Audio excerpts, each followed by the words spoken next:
بسم اللہ الرحمن الرحیم. السلام علیکم. ناصر یوسف حاضر ہیں episode 13 season 1 of Ertugrul Ghazi کے شارٹ ریویو کے ساتھ. آپ نے اگر ہمارے چینل کو ابھی تک سبسکرائب نہیں کیا تو سب سے پہلے آپ ہمارے چینل کو سبسکرائب کر لیں اور ساتھ میں بیل آئیکن کو بھی پریس کر دیں تاکہ آپ کو ہر آنے والی نئی ویڈیو کی اپڈیٹ ملتی رہے.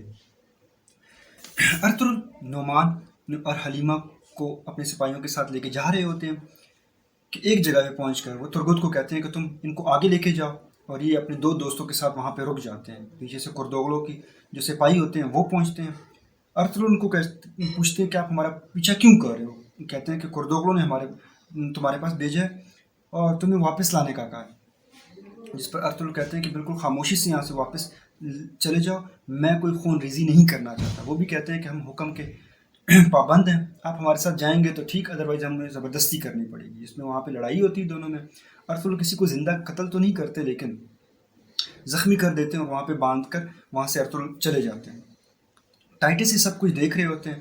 موقع کا فائدہ اٹھا کے وہ نیچے آتے ہیں اور ساروں کو قتل کر دیتے ہیں. ایک سے پوچھتے ہیں کہ اگر تم نے مجھے سچ سچ بتایا ارطغرل کہاں جا رہا ہے تو میں تمہیں چھوڑ دوں گا. جس پر وہ بتا دیتا ہے کہ وہ حلب جا رہے تھے.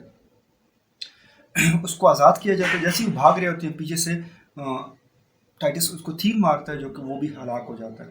کردوغلو پیچھے سے آتے ہیں، لاشوں کو دیکھتے ہیں اور وہ تیر چھپکے سے کاٹ دیتے ہیں تاکہ کسی کو پتہ نہ چلے کہ یہ تو صلیبیوں کا کام ہے. ارطغرل حلیمہ اور نعمان کے ساتھ تھوڑا سا آگے جا کے جب سلجوقی کی سلطنت کو وہ کراس کر لیتے ہیں تو وہاں پہ اپنا خیمے لگا لیتے ہیں اور آگ وغیرہ جلانا شروع کر دیتے ہیں. دمیر گندوغدو کے پاس آتے ہیں اور اسے کہتے ہیں کہ دندار آپ کو کل کچھ بتانا چاہ رہا تھا لیکن آپ نے اس کی بات نہیں سنی، وہ بہت پریشان ہے. دمیر ان کو بتاتے ہیں کہ اس نے بائبورا کی لاش دیکھی ہے نہر کے کنارے پہ. جس پر گندوغدو کو بہت غصہ آتا ہے. وہ کہتے ہیں کہ ان لوگوں نے قبیلے کو بغیر سردار کی سمجھ لیا، لیکن ایسا نہیں ہے، سردار ان کا زندہ ہے اور آج جرگے میں سب کو میں یہ بتا دوں گا. رات کو جرگہ ہوتا ہے. اچھا، جرگے سے پہلے کردوغلو کے دوست آپس میں یہ مشورہ کر لیتے ہیں کہ ہم نے گندوغدو کے خلاف ہی جانا. جرگے میں جب سب آ جاتے ہیں کردوغلو سے پوچھتے ہیں کہ بائبورا کی جگہ کیوں خالی ہے. وہ جیسی بتانے کی کوشش کرتے ہیں گندوغدو ان کو کہتے ہیں کہ آپ بتانے کی زحمت نہ کریں، میں بتاتا ہوں. ارطغرل کو اس پہ شک تھا، اس نے آپ سے پوچھا اور اگلے دن اس کی لاش نہر کے کنارے سے ہمیں ملی. جس پر الپرگو کہتے ہیں کہنا کیا چاہتے ہو.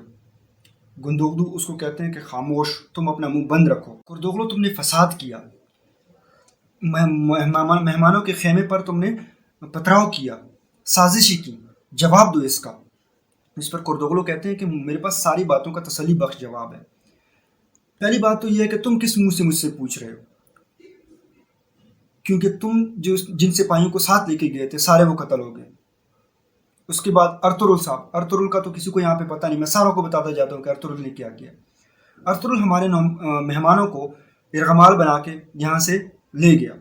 میں نے اپنے سپاہیوں کو ان کے پیچھے بھیجا تاکہ وہ پتہ کر سکیں کہ وہ کس لیے گئے ہیں.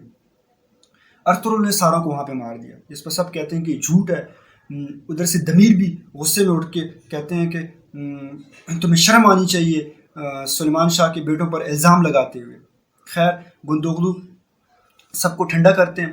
اس کے بعد کردوغلو آگے کہتے ہیں کہ میں آپ دونوں کو جواب دے نہیں ہوں کیونکہ تمہارے ہاتھ خود بھی خون سے رنگے ہوئے ہیں، اور وہاں سے اپنے ساتھیوں کو لے کے نکل جاتے ہیں. کردوغلو سب کو کہتے ہیں کہ حلب کی تیاری سب جاری رکھو، اور اسی پر قصے کا اختتام ہوتا ہے.